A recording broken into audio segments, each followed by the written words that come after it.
नमस्कार, आपके साथ मैं हूं सबीना तामंग देशमुख। यूक्रेन युद्ध के बाद एक और देश पर रूस का हमला बहुत जल्दी शुरू हो सकता है। इसका इशारा व्लादिमीर पुतिन के राइट हैंड, पुतिन के सबसे भरोसेमंद कमांडर और पुतिन के सबसे बड़े हिटमैन ने कर दिया है। और ये कमांडर कौन है?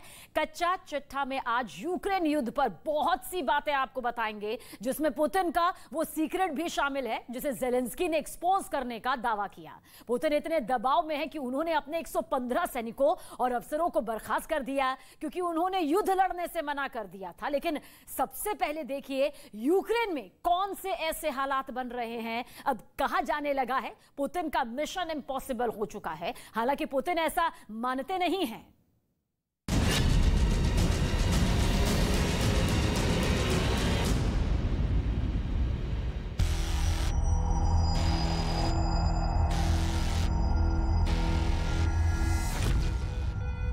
मॉस्को के अस्पताल में सुबह कुछ ऐसा हुआ जिसने सबको हैरान कर दिया। रूस के राष्ट्रपति व्लादिमीर पुतिन अचानक इस अस्पताल में क्यों पहुंचे? पुतिन अस्पताल जाकर डॉक्टरों से आखिर क्यों मिले? पुतिन के अस्पताल जाने के पीछे बड़ी वजह क्या हो सकती है? तख्ता पलट का खतरा और हत्या की नाकाम कोशिशों की खबरों के बीच पुतिन वाकई बहुत टेंशन में है। पुतिन के मर्डर की कोशिश हुई थी, इसकी रिपोर्ट छप रही है। क्या वाकई कोई पुतिन की जान लेना चाहता है और उसने इसकी कोशिश भी की थी? इन सब बातों के बीच क्या पुतिन किसी बेचैनी और किसी ऐसी मुश्किल में है जिसके बारे में वो डॉक्टरों से बात करने आए हैं, या डॉक्टर उन्हें कुछ ऐसा बताना चाहते हैं जो दुनिया के लिए बहुत बड़ा सीक्रेट हो सकता है? 3 महीने से ज्यादा हो चुके हैं यूक्रेन युद्ध को लेकर पुतिन बहुत सी बातों से घिरे हुए हैं। इसमें उनकी सेहत को लेकर अफवाहें भी हैं। युद्ध में जीत को लेकर शक से ज्यादा हार वाले डर की कहानियां भी हैं। पुतिन नेटो से घिरे हैं, साजिशों से घिरे हैं और जेलेंस्की के बयानों से भी परेशान हैं। सवाल है कि क्या यूक्रेन में पुतिन का मिशन इम्पॉसिबल की तरफ बढ़ रहा है? इन सवालों के जवाब पुतिन की हॉस्पिटल विजिट से मिल सकते हैं। अस्पताल में पुतिन के साथ उनके रक्षा मंत्री सर्गेई शोइगु भी आए। आखिर रूस का रक्षा मंत्री अस्पताल में पुतिन के साथ क्या कर रहा है? क्या पुतिन का हेल्थ सीक्रेट बाहर आने का खतरा है? डॉक्टरों से हाय हेलो कहने के बाद पुतिन की एंट्री एक कमरे में हुई और फिर देखिए क्या हुआ। अंदर 2 लोग मौजूद थे जिनसे पुतिन ने मुलाकात की। Майор Медведский Сергей Вячеславович поступил к нам с осколочным ранением левой, нижней трети левого плеча. Поступил, ранение получил 30-го, поступил 2-го. Осколок удален, все нормально заживает. Я думаю, на следующей неделе в реабилитационный центр реабилитация и по выздоровлению. Рука нормально работает? Так точно. Все исправно. Какие подразделения? Подразделение какое? Артиллерийская бригада. तो पुतिन अस्पताल में उन फौजियों से मिलने पहुंचे जो यूक्रेन युद्ध में घायल हुए हैं, जिनका अस्पताल में इलाज चल रहा है। वैसे रूस के हजारों फौजी इस वक्त यूक्रेन में जख्मी हुए हैं। यूक्रेन का दावा है कि रूस के करीब 29,000 फौजी इस जंग में मारे जा चुके हैं, जबकि ब्रिटेन का दावा है कि रूस ने 15,000 सैनिक अब तक इस युद्ध में गंवाए हैं। रूस ने मार्च में आंकड़ा दिया था 1,351 और उसके बाद से रूस ने इसे अपडेट नहीं किया है।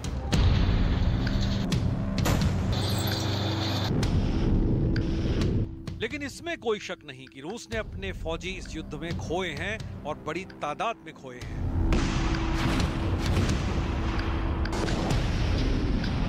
और अब तक सही आंकड़े न देना या अपडेट करना, इसके पीछे भी पुतिन का कोई ऑर्डर हो सकता है। क्या पुतिन अपनी फौज से कुछ छुपा रहे हैं या वो दुनिया की नजर से कुछ छुपाना चाहते हैं? कीव में शुरुआती नाकामी और फिर मरियुपोल में बहुत जूझने के बाद शहर पर कब्जा पुतिन के लिए बड़ा झटका ही कहा जाएगा। ऐसा उन्होंने युद्ध शुरू करने से पहले सोचा होगा, ऐसा तो लगता नहीं है। पुतिन की फौज को यूक्रेन में बड़ा नुकसान उठाना पड़ा है, इसमें कोई शक नहीं। पुतिन की अपने घायल सैनिकों से कुछ और बातचीत भी सुनिए। Супруга с детьми в Нижнем Новгороде. Понятно. В контакте с ними? Так точно. Беспокоится о вас? Так точно. Ну, сейчас. Я жду. Не приезжали, не видели? Никак нет, не приезжали. Ну, посмотрят, поймут, что действительно все нормально. Так точно. Поправляйтесь. Спасибо большое. Спасибо. Удачи вам. Слушаю. पुतिन ने अपने फौजी को गुड लक कहा, लेकिन उनको भी कोई गुड लक कहे ये भी व्लादिमीर पुतिन की ख्वाहिश जरूर होगी, क्योंकि यूक्रेन में जिस युद्ध को 3 महीने हो चुके हैं उसे लेकर पुतिन के कैंप में मायूसी भी है, सवाल भी हैं और वक्त पर अपने मकसद को पूरा ना करने का मलाल भी है। चाहे युद्ध का मैदान हो या अस्पताल, पुतिन यही जानना चाहते हैं कि कहीं कोई कमी तो नहीं रह गई। Есть что-то, чего не хватает? На чем бы? Все вопросы оперативно решаются командой, проблем таких нет. Оборудование, медикаменты. Оборудование, медикаменты, перевязки, современное оборудование. पुतिन एक्टिव हैं, वो बीमार नहीं है, ना ही वो यूक्रेन में किसी तरह पिछड़ रहे हैं। ये बात वो बार बार दुनिया के सामने जाहिर करना चाहते हैं, लेकिन पुतिन के सामने इस वक्त 2 बहुत बड़े खौफ सर उठाकर खड़े हैं। पहला है तख्ता पलट का डर और दूसरा है हत्या का डर। यानी ये ऐसी 2 बड़ी वजहें हैं कि पुतिन ने अपनी सिक्योरिटी को 2 गुना करवा लिया है। वो अपने दुश्मनों को कोई मौका नहीं देना चाहते। यूक्रेन में धमाकों के बीच एक तख्ता पलट वाला धमाका मॉस्को में भी हो सकता है, या फिर पुतिन की जान को खतरा हो सकता है। ऐसी बातें हवा में नहीं हो रही हैं। इस वक्त यूरोप में इस बात की बहुत ज्यादा चर्चा है। यूरोप के अखबार छाप रहे हैं कि क्रेमलिन में ही पुतिन को हटाकर नए ऑप्शन पर चर्चा होने लगी है। ये भी कि पुतिन अब रूस पर बोझ बन गए हैं, उनको हटाने और उनके विकल्प के बारे में सोचा जा रहा है। पुतिन की हत्या की कोशिश वाली खबर ने तो पहले ही उन्हें बहुत ज्यादा अलर्ट कर दिया है।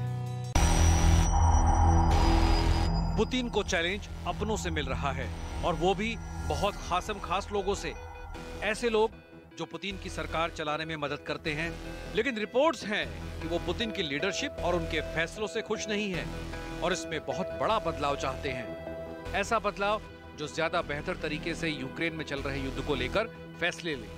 इसकी एक बड़ी वजह पुतिन का वो फैसला बताया जा रहा है जिसमें उन्होंने आंतरिक मामलों की खुफिया एजेंसी FSB को हटाकर मिलिट्री इंटेलिजेंस एजेंसी GRU को यूक्रेन युद्ध में खुफिया गतिविधियों की जिम्मेदारी दी।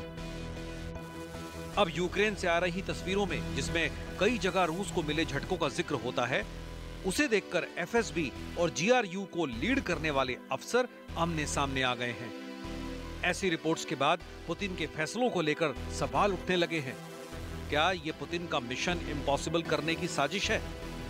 पुतिन को जब से पता चला है कि युद्ध के पहले महीने में ही उनकी हत्या की कोशिश हुई, तब से उन्होंने अपने करीब रहने वाले लोगों की तादाद घटा दी है। यानी अब वही पुतिन से मिल सकता है जो उनके बहुत ज्यादा करीब हो। इन तमाम पहलुओं के बीच पुतिन ने यूक्रेन में अपना ऑपरेशन जारी रखा है। पुतिन को कुछ बातों का तो खतरा जरूर है और इसी वजह से वो कोई चांस नहीं लेना चाहते, लेकिन डॉनबास में उनकी फोर्स ने तबाही का तूफान खड़ा कर दिया। ये रिपोर्ट देखेंगे तो पता चलेगा कि पुतिन किस ऑपरेशन को तेज करके अपने ऊपर मंडरा रहे खतरे को खत्म करना चाहते हैं।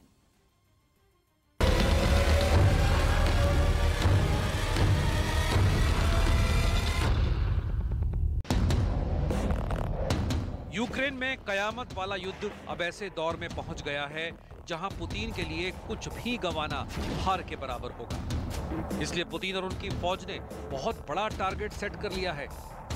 हेलीकॉप्टर मिशन भी लगातार चालू है। डॉनबास इस वक्त पुतिन के मिशन को लेकर सबसे बड़ा दांव कहा जा सकता है। खबर है कि इस वक्त डॉनबास के छोटे बड़े 40 शहरों पर पुतिन की फौज हमला कर रही है या उसे घेर कर रखा हुआ है। इस बात से यूक्रेन की सेना भी इनकार नहीं कर रही कि डॉनबास में उसने एक बड़ा इलाका रूस के हाथों गंवा दिया है। और पुतिन की फौज के हमलों का वो ठीक से मुकाबला नहीं कर पा रहे हैं। ये बात व्लादिमीर ज़ेलेंस्की को चुभेगी, लेकिन डॉनबास की जो ग्राउंड रिपोर्ट यूक्रेन की सेना के पास है उसे तो उन्हें सच मानना ही पड़ेगा। На окремих напрямках російські угрупування мають тимчасовий тактичний успіх, і в принципі це не є таємницею. Але те, що українські війська там відступають, це абсолютно неправильне трактування цих дій. В окремих ділянках українські підрозділи ведуть маневрену оборону. Тобто, де можна відійти в сторону, змінити позиції, за настання сприятливих умов провести контрнаступальні дії. Там є певні території і населені пункти, які можуть переходити з рук в руки. Там आपको ले चलते हैं यूक्रेन के एक शहर सेवेरोडोनेस्क, जहां इन धमाकों के बीच एक और मारियुपोल तैयार हो रहा है। यहां भी तबाही उसी पैमाने पर देखने को मिल रही है। पुतिन के लगातार हमलों के बीच ये शहर सिकुड़ता जा रहा है, क्योंकि यहाँ की बड़ी आबादी अब अपने को बचाने के लिए उन इलाकों में चली गई है जहां वो बमबारी से बच सकें। बम धमाके, मिसाइल्स के अटैक और यहाँ गोले दाग रही बड़ी बड़ी तोपें, ऐसे ही हमलों से ये शहर पूरी तरह घिर चुका है। डॉनबास में ये एक बड़ा औद्योगिक शहर है और ये लुहांस्क और डोनेस्क के बहुत करीब भी है, लेकिन यहाँ हो रही तबाही अब मारियुपोल की याद दिलाती है। अब यहाँ भी ठीक वैसी ही तबाही का तूफान देखा जा रहा है। ये रूस की वो तोप है जो लगातार डॉनबास के अलग अलग इलाकों पर हमले कर रही है।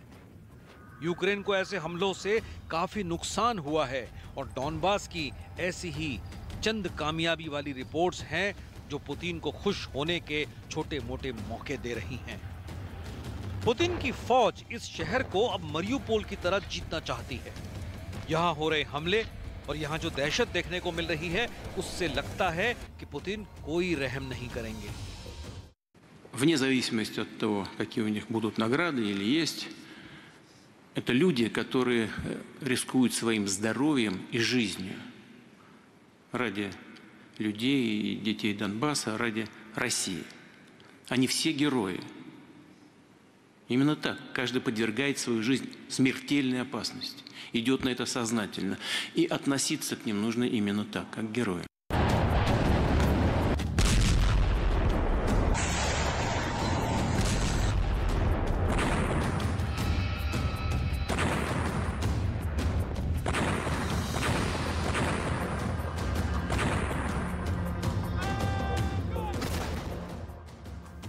रूस इस शहर पर किसी भी कीमत पर जल्दी से जल्दी कब्जा करना चाहता है।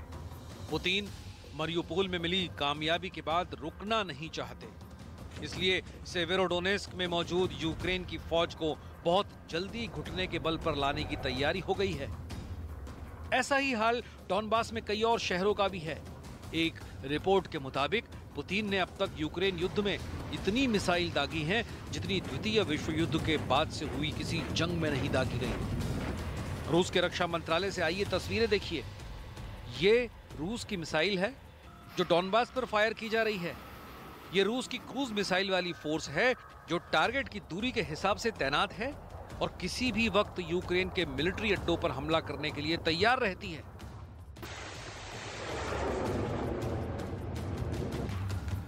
ऐसी ही मिसाइल रूस न सिर्फ जमीन से फायर कर रहा है, बल्कि काला सागर में मौजूद रूस के वॉरशिप भी लगातार क्रूज मिसाइल दाग रहे हैं। यूक्रेन के राष्ट्रपति व्लादिमीर ज़ेलेंस्की दावा करते हैं कि रूस करीब 2200 मिसाइलें दाग चुका है। 3 महीनों की औसत निकाली जाए तो पुतिन रोज करीब 24 से 25 मिसाइलों से यूक्रेन पर हमला कर रहे हैं। डॉनबास में लड़ाई बहुत खतरनाक चल रही है। ऐसे खतरनाक हमले सहते हुए सेवेरोडोनेस्क कब तक रूस के आगे टिक पाएगा, इस शहर के लोगों ने उम्मीद करीब करीब छोड़ दी है। रूस सेवेरोडोनेस्क के पावर स्टेशन पर पूरी तरह कब्जा कर चुका है और इसके बाद पूरे शहर के चारों तरफ उसकी फौजों ने डेरा डाला हुआ है। यहाँ चल रहे युद्ध में बहुत से लोग जख्मी हुए हैं। बड़ी तादाद में लोगों ने इस शहर को छोड़ना भी शुरू कर दिया है। वो मारियुपोल की तबाही देख चुके हैं और यहाँ जान नहीं गंवाना चाहते। उनके पास खाने पीने का सामान तक खत्म हो चुका है। लुहांस्क के गवर्नर का कहना है कि उनके सूबे का 90% इलाका अब रूस के कंट्रोल में है। Ситуація дуже важка, тому що всі сили, як ми і очікували, кинули росіяни саме на штурм Луганської області, на те, щоб захопити міста або перерізати трасу, але вони по різним напрямкам йдуть в наступ. Враховуючи те, що ми 4-й місяць тримаємо лінію оборони, то, звісно, що дуже важко.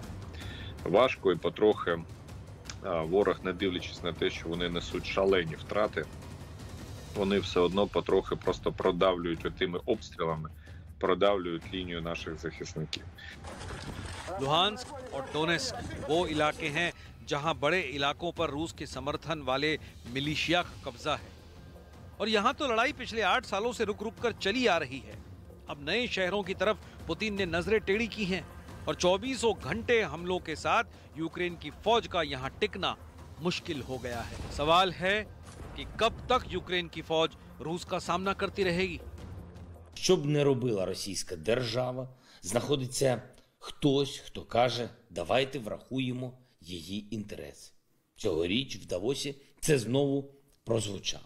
Попри тисячі російських ракет, які вдарили по Україні, попри десятки тисяч убитих українців, попри Бучу, попри Маріуполь тощо, попри зруйновані міста і попри побудовані російською державою фільтраційні табори, в яких убивають, катують, гвалтують і принижують, як на конвеєрі.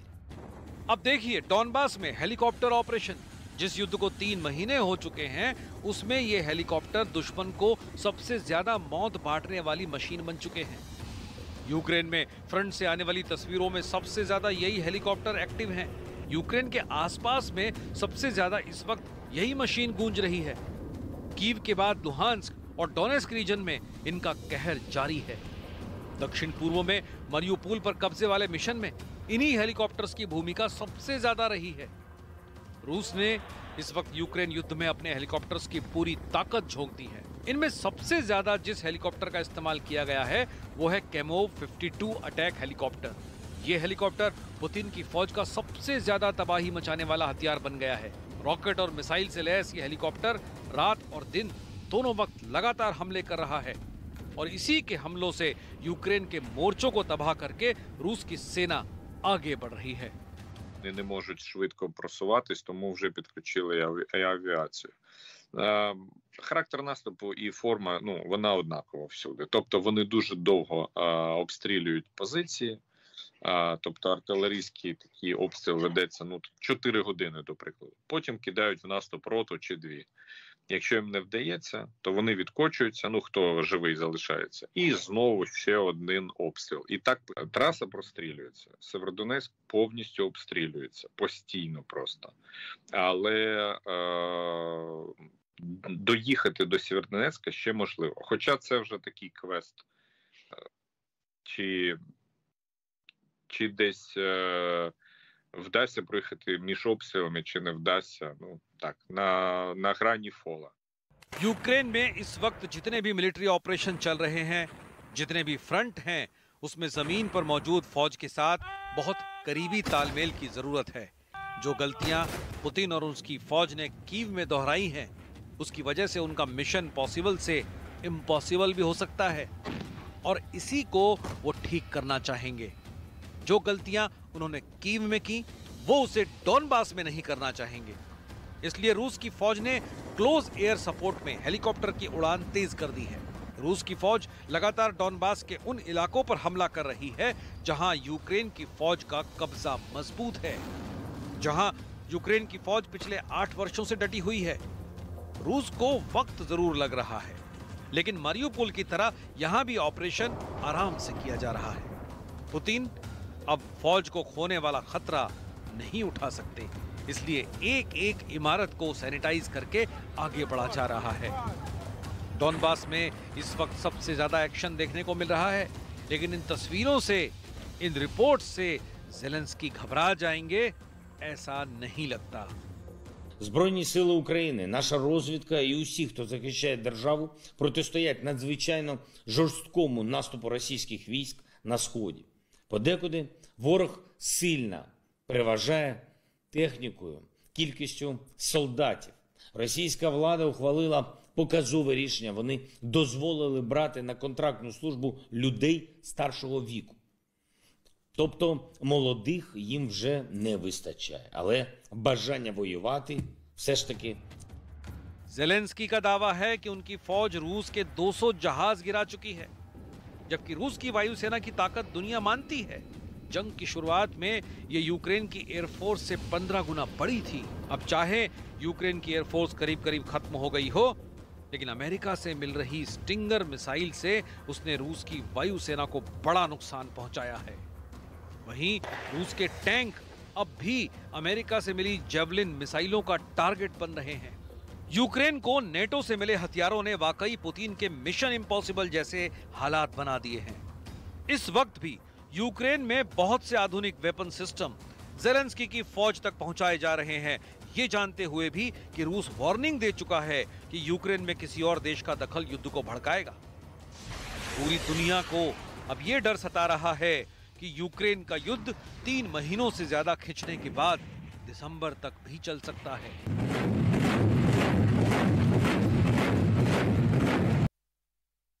आपको बूचा का नरसंहार याद होगा। लुहांस्क और डोनेस्क में बेरहमी से मारे गए लोगों की तस्वीरें भी आप भूले नहीं होंगे। खंडहर में तब्दील मारियोपोल की तस्वीरें भी आपके जहन में जिंदा होंगी। क्या आप जानते हैं इन सभी के पीछे आखिर कौन है? किसने यूक्रेन के शहरों में कत्लेआम किया? पुतिन का वो कौन सा ऐसा वफादार है जिसके लिए दुनिया की सबसे बेशकीमती चीज खुद उसकी जिंदगी नहीं बल्कि पुतिन का ऑर्डर है? ये युद्ध की लालसा वाला लड़का अब पोलैंड को 6 सेकंड में तबाह करने की खुल्लम खुल्ला धमकी दे रहा है। किसका जिक्र हम कर रहे हैं, स्पेशल रिपोर्ट के जरिए आप देखें।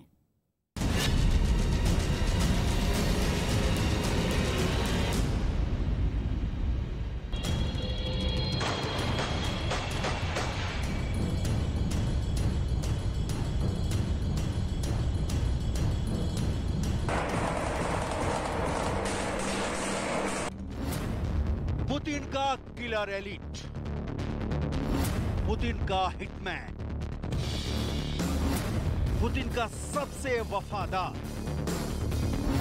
पुतिन का राइट हैंड, पुतिन के एक इशारे पर खून की नदियां बहाने वाला, मतलब ना खाता ना बही, जो पुतिन कहे वही सही। दुनिया का सबसे खूंखार लड़ाका, जिसे ना टैंक की जरूरत है ना मिसाइल।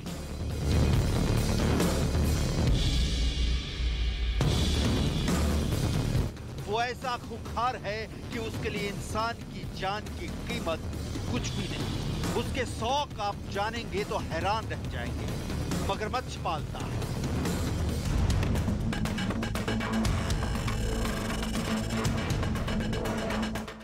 आर्मी का ड्रेस पहनता है, लैम्बोर्गिनी रेवोल्यूशन से चलता है, अपने मजे के लिए प्राइवेट चिड़ियाघर भी रखा है। और ये सब पुतिन की भक्ति का परिणाम। इसलिए जैसे ही पुतिन का ऑर्डर आता है, दुनिया का सबसे खूंखार लड़ाका मिशन पर निकल जाता है। नाम आप शायद जानते हैं, रमजान कादिरोव। ये वही रमजान कादिरोव है जिसने पुतिन के कहने पर सीरिया में इतनी कब्रें खड़ी कर दी कि रमजान कादिरोव का नाम सुनते ही लोगों के रोंगटे खड़े हो जाते हैं। यही रमजान कादिरोव अभी यूक्रेन के मारियोपोल में मिशन पूरा करने के बाद नए मिशन की तैयारी में है। उसे नई सुपारी मिल गई है और ये किसी आदमी की हत्या की नहीं है, किसी राजनेता के कत्ल की नहीं है, ये एक देश के खिलाफ है जिसे मिटाने के लिए Ramzan Kadyrov full on active हो गया है। Ну, Украина это закрытый вопрос, то мне интересно Польша, да. Польша, да, чего добивается, да. После Украины, да, если будет команда, да, мы 6 секунд, да, покажем вам, на что вы способны, да. रमजान कादिरोव दुनिया के किसी भी नियम को दिल से तोड़ने की पुतिन की अदा का कायल है। मतलब पुतिन ने कहा रात है, रूसी आर्मी ने कहा रात है, रमजान कादिरफ ने भी कहा रात है। ये सुबह सुबह की बात। पुतिन के प्रति वफादारी निभाने का रमजान कादिरफ कोई भी मौका नहीं छोड़ता। उसके लिए कोई बेशकीमती चीज है तो वो है पुतिन का आदेश। यूक्रेन पर पुतिन के चढ़ाई करने का ऐलान रमजान के लिए सपने जैसा था। वो सालों से इसका इंतजार कर रहा था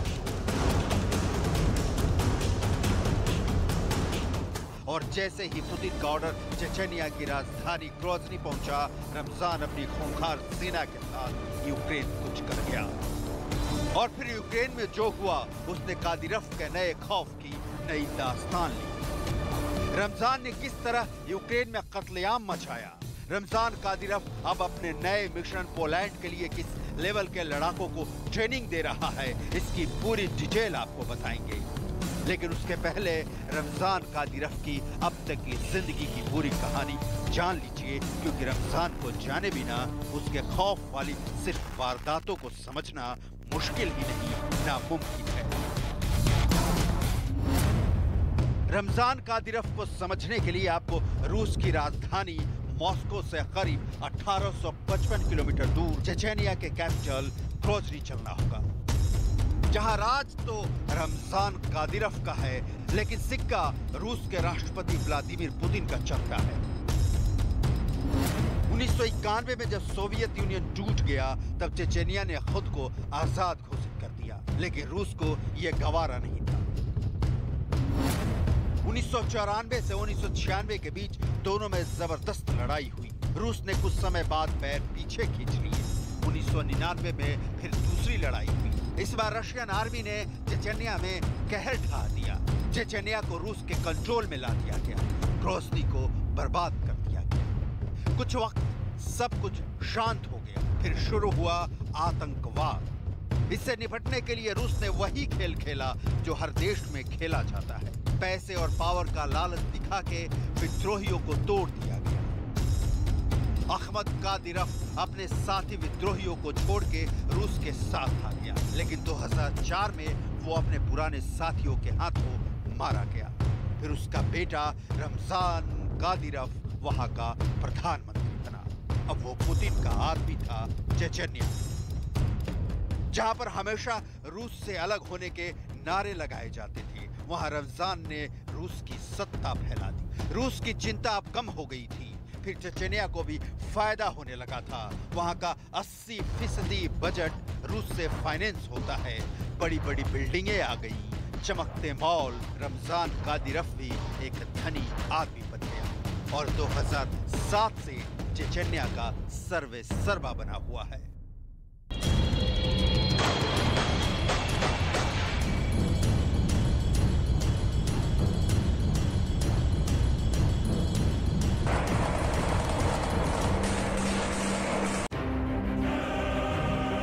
वैसे तो पूरी चेचेनिया रमजान की है।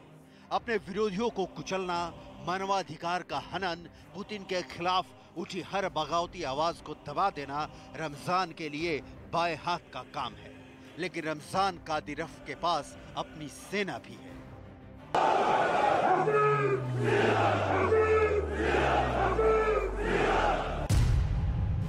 रमजान कादिरफ की आर्मी कादिरोव्स्की कुख्यात रही है।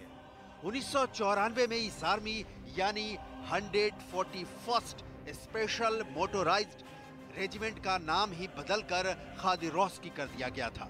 यह paramilitary force national guard of Russia के तहत है, लेकिन करीब 5000 की ये पैरामिलिट्री फोर्स जिस तरह पुतिन के ऑर्डर पर रमजान किसी की भी जान ले ले, ठीक उसी तरह रमजान के एक इशारे पर कादिरोव्स्की के लड़ाके किसी की भी जान ले सकते हैं।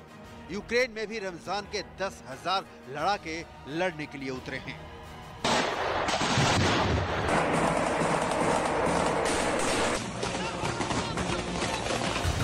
कहा जाता है कि रमजान के शूटर्स ने पुतिन के कई विरोधियों को निपटाया है। अमेरिकी अधिकारियों का दावा है कि रूस ने यूक्रेन की लीडरशिप को मारने के लिए हत्यारे भेजे थे। ये हत्यारे रमजान के मातहत काम कर रहे थे, वे कामयाब नहीं हो पाए। वरना रूस यूक्रेन युद्ध का चरित्र कुछ और ही होता। रमजान कादिरफ के डर से चेचन्या में कोई भी आवाज नहीं उठाता। चेचन लोग मानते हैं कि चेचन्या अभी भी पुलिस स्टेट है। कादिरफ की आर्मी ने सारे लोकतांत्रिक अभिव्यक्ति को खामोश कर दिया है, लेकिन रमजान को जब तक पुतिन का आशीर्वाद प्राप्त है तब तक उसका कोई बाल बाका भी नहीं कर सकता।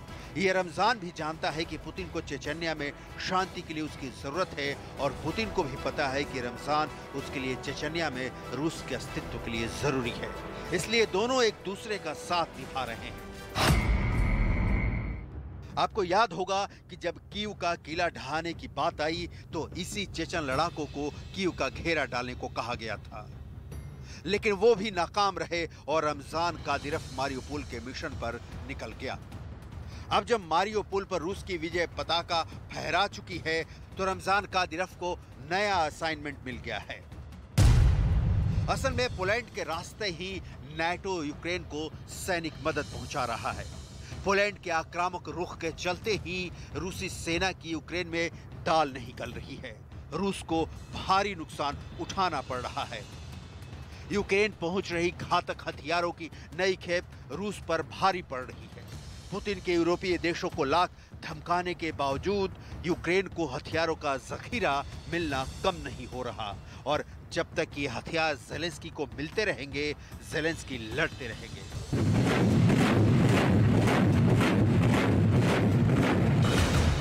ये ऐसा सच है जो पुतिन के गले की फांस सा बन गया है। यही वजह है कि पुतिन की नजर अब पोलैंड पर टिक गई है।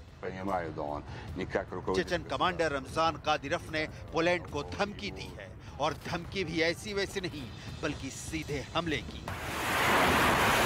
कादिरफ ने कहा कि अब उनकी रुचि पोलैंड में है और 6 सेकंड में पोलैंड को तबाह कर देगा।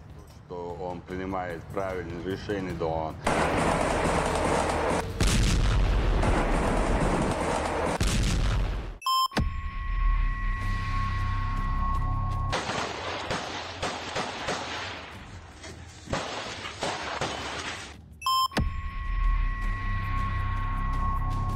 रूस के राष्ट्रपति पुतिन का सबसे खास कमांडर अब नई राह पर चल रहा है।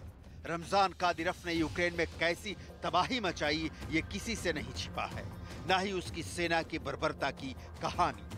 अब वही रमजान कादिरफ सरेआम कह रहा है कि अब उसकी रुचि पोलैंड में है। यूक्रेन का मुद्दा बंद हो गया है। चेचन कमांडर ने रूस के राष्ट्रपति पुतिन से पोलैंड पर हमले की कमान मांगी है। पुतिन के खास कादिरफ के इस बयान को सिर्फ कोरी धमकी नहीं मानी जा सकती। Ну, Украина это закрытый вопрос, то мне интересно Польша, да.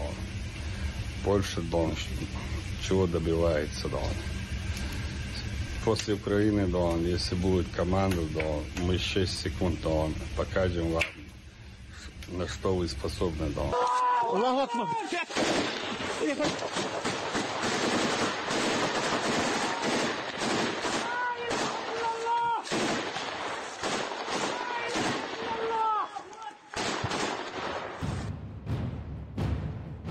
रमजान कादिरफ की सेना को यूक्रेन में बड़ा नुकसान पहुंचा है, इसलिए रमजान यूरोप को अपने हथियार वापस लेने की धमकी दे रहा है। यूक्रेन की मदद के लिए पोलैंड ने न केवल जमीन से मदद पहुंचाई बल्कि खुद भी बड़ी सैन्य मदद भेजी। पोलैंड के मंत्री भी कई बार ये आशंका जता चुके हैं कि रूस भविष्य में अगला हमला पोलैंड पर कर सकता है। वहीं कादिरफ ने पोलैंड को रूस के राजदूत के साथ किए गए बर्ताव के लिए माफी मांगने को कहा है। कादिरफ इस महीने के शुरुआत में हुई एक घटना का जिक्र कर रहा था जब पोलैंड में रूस के राजदूत सर्गेई एंड्रयू को पोलैंड में एक विजय दिवस समारोह में लाल रंग से मारा गया था। यह कदम यूक्रेन में रूस के युद्ध के विरोध में उठाया गया था। घटना के बाद एंड्रयू और उनके प्रतिनिधिमंडल को क्षेत्र छोड़ने के लिए मजबूर होना पड़ा।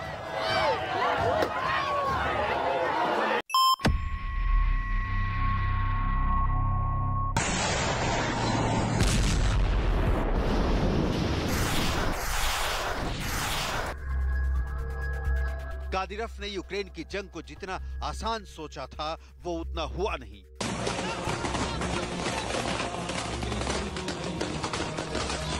यूक्रेन की सेना ने उनके लड़ाकों और रूसी सैनिकों को कड़ी टक्कर दी और कुछ ही दिनों में खत्म होने वाली जंग 90 दिनों के बाद भी जारी है।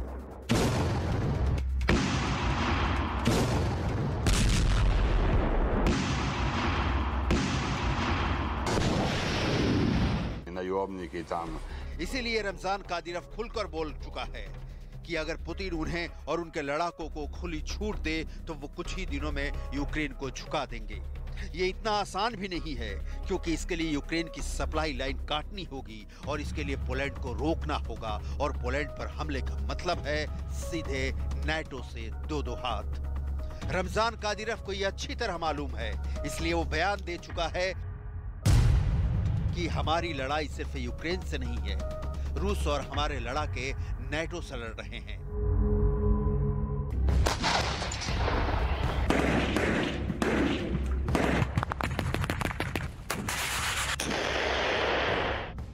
लेकिन पोलैंड, चेचन्या या यूक्रेन नहीं है। यहाँ पुतिन जब जी चाहे सेना रवाना कर दे। रमजान कादिरोव की भी